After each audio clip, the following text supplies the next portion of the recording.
मॅचच्या दरम्यान मला त्याच्यावर काही म्हणायचं विरोधात उभाटाच्याकडून पूर्ण राज्यात आंदोलन झाले. संजय राऊतने सांगितले 1.5 लाख कोटीचा सट्टा लागला होता. पाकिस्तानला 1000 कोटी रुपये मिळाले.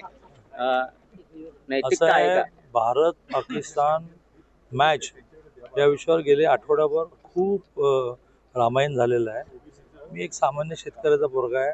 मी कुशाल त्याच्यावर काही कॉमेंट पास करू. मला फक्त एकच म्हणायचं आहे की शिवसेनेने साधारणतः गेल्या एक 50-60 वर्षामध्ये त्यांची स्थापना झाल्यापासूनच्या त्यांच्या भूमिका इथं नीट लिहून काढल्या पाहिजे. म्हणजे मग त्यांच्या भूमिकेमध्ये दरवेळेला अंतर्विरोध कसा असतो ते लक्षात येईल.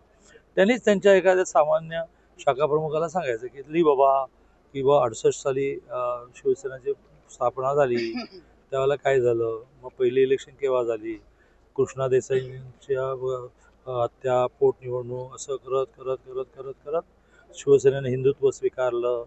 मग कधी पाकिस्तान मॅचवर काय भूमिका, कधी एखाद्या विदेशी संगीताच्या कार्यक्रम, असं काही लिहून काढलं तर लक्षात बापरे फारच अंतर्विरोध आहे.